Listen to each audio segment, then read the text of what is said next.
আজকে আমাদের এই বৃদ্ধাশ্রমে রুটি পিঠা খাওয়া হবে।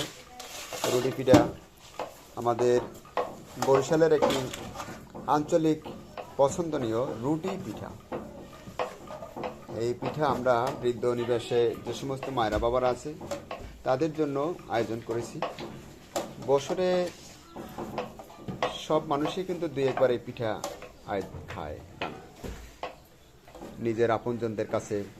আমরা তদ্রূপ সেইটাই আপনাদের সহযোগিতায় যারা আমাদেরকে এখানে দান করেন, বিভিন্নভাবেই দান করেন, কেউ চাল দেন, কেউ ডাল দেন, কেউ আর্থিক সাহায্য দেন, এই সব কিছু মিলেই আমাদের এই বৃদ্ধাশ্রমটা মূলত চলে। তো বৃদ্ধ মায়েরা বাবারা আমাদের এখানে যারা আছে তারাও কিন্তু নিজের সংসারে যখন ছিল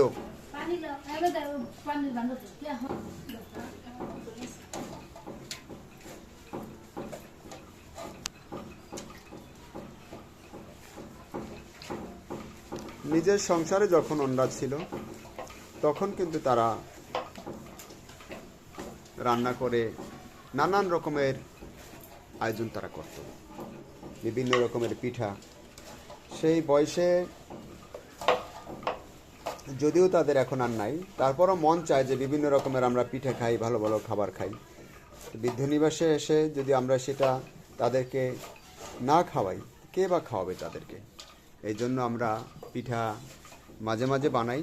আজকে রুটি পিঠা খাবে এবং মুরগির গোশ, এটা দিয়া আমাদের বৃদ্ধ নিবাসে আজকে খাবার আয়োজন। আমরা একটু দেখি ওইদিকে পিঠা বানানো শেষে ভাজতেছে। আমাদের এই পিঠা ভাজার কার্যক্রম চলছে। প্রায় 400 মতন রুটি আমাদের লাগে, কারণ এখানে প্রায় 100 জনের কাছে লোক। তো সেখানে একজনে যদি 4টা করেও খায় 400 পিঠা লাগে। আর যেহেতু একটু গোশ দিয়ে রান্না করা, ঝোল দিয়ে খাবে, গোশ দিয়ে খাবে, সেজন্য আসলে একটু বেশিই লাগে। এদিকে পিঠা ভাজা কার্যক্রম চলছে। আমাদের স্টাফেরা পিঠা বানাচ্ছে। এদিকেও বড় তাওয়ায় পিঠা বানানো চলছে। বৃদ্ধ নিবাসে মা বাবাদের জন্য আমরা চেষ্টা করি আপনাদের এই সহযোগিতা।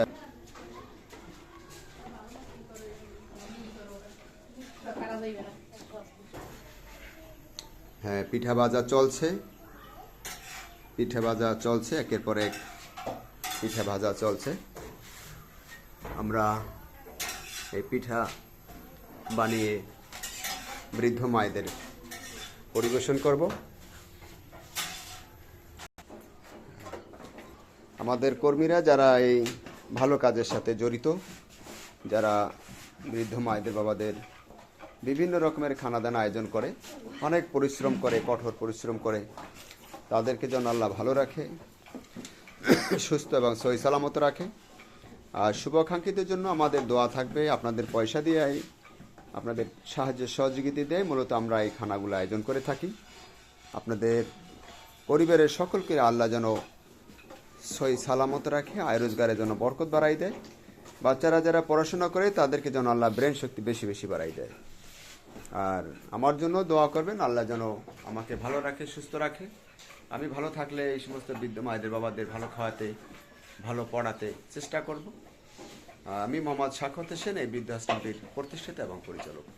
শুভাকাঙ্ক্ষীদের আমরা অফুরন্ত দোয়া মহান আল্লাহর কাছে করে এই বৃদ্ধাশ্রম বরিশালের মা বাবাদের পক্ষ থেকে আমরা ছোট্ট একটু ভিডিও থেকে বিদায় নিচ্ছি। আমাদের সাথে যারা যোগাযোগ করবেন 01726713172। সবাইকে ধন্যবাদ। আসসালামু আলাইকুম রহমতুল্লাহ।